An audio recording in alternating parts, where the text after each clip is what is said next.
Ramzan series day 12 లో నా video చూస్తున్న ప్రతి ఒక్కరికి మంచి పూర్తిగా స్వాగతం మామ. ఈ రోజు రాత్రి మేము షెహరీలో మాకు ఇఫ్తార్ లో ఇచ్చిన అన్నం అయితే తింటున్నాము. ఈ రోజు షెహరీలో ప్రాన్స్ బిర్యానీ మరియు పెరుగు ఇంకా లాగేసేసి తినేసి పనుకోవడమే. ఇంకొని లేసానే పొద్దున అయితే మాకు డ్యూటీ పడింది 12 గంటలకి.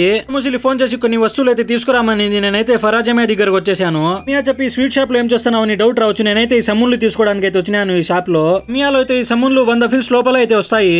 తీసుకునింది ఫ్రెష్ గా బేకరీలో కాబట్టి 250 ఫిల్స్ అయితే పడింది ఒక కవరు. ఇంకా నేను ఫ్రెష్ సమ్మున్లు అయితే తీసుకొని ఇక్కడికైతే వచ్చినాను గ్యాస్ కోసము. నిన్న కూడా గ్యాస్ దొరకలేదు. ఈ రోజన్నా చూద్దాము గ్యాస్ దొరుకుతుందో లేదో. ఇక్కడికి వచ్చి చూస్తే లైన్ చాలా పెద్దదే ఉంది. బయటిలు ఎందుకో మాటికి గ్యాస్ తీసుకురా అంటున్నారు. ఇక్కడికి వచ్చి చూస్తే మాకైతే దొరకడం లేదు.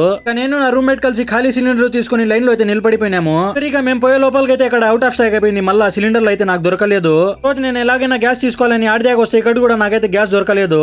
గ్యాస్ దొరకడం లేదని మేము జమియా లోపలికి కొన్ని వెజిటేబుల్ తీసుకోవడానికి అయితే వచ్చినాము. మా ముసలి ఫస్ట్ ఈ తెల్ల ఎర్రగడ్డలు తీసుకోమనింది. దాని తర్వాత ఈ మిరపకాయలు అయితే తీసుకోమనింది పెద్దయి. ఇవి తీసుకొని అల్మరాయ్ పెరుగు తీసుకోవడానికి వస్తే ఇక్కడైతే పెరగలేదు మా అల్మరాయ్ కంపెనీది.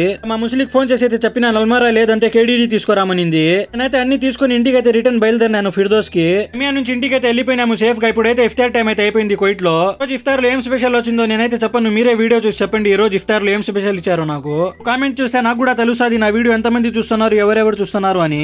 ప్రతిరోజు ఒక ఐటమ్ అయితే డైలీ వస్తుంది. అయితే ఇదే మా పిజ్జా చూసుకోవచ్చు మీరు. నేను వచ్చినప్పటి నుంచి డైలీ అయితే తింటాను. ఇది నాకైతే బోరే కొట్టడంలే. ఇఫ్తార్ టైం అయితే అయిపోయింది. ఇరాన్ ఇజ్రాయెల్ మధ్య అయితే యుద్ధం జరుగుతుంది. ఆ యుద్ధంలో మేము కోయిట్ లో ఉన్న వాళ్ళకి ఎవరికి ఏం కాకూడదని నేనైతే ఇఫ్తార్ లో దువా చేసేసి ఇఫ్తార్ అయితే ఓపెన్ చేశాను ఈ రోజు. మీరు కూడా గల్ఫ్ లో పనిచేస్తున్న ప్రతి ఒక్కరి కోసం అయితే దువా చేయండి ఈ యుద్ధంలో ఎవరికి ఏం కాకూడదని. నేనైతే ఇషా నమాజ్ చదువుకొని అయితే వెయిటింగ్ చేస్తున్నాను. ఈ రోజు కూడా తరావి లేదంట ఈ యుద్ధం వల్ల. యుద్ధం తొందరగా ఆగిపోవాలని దువా చేయండి.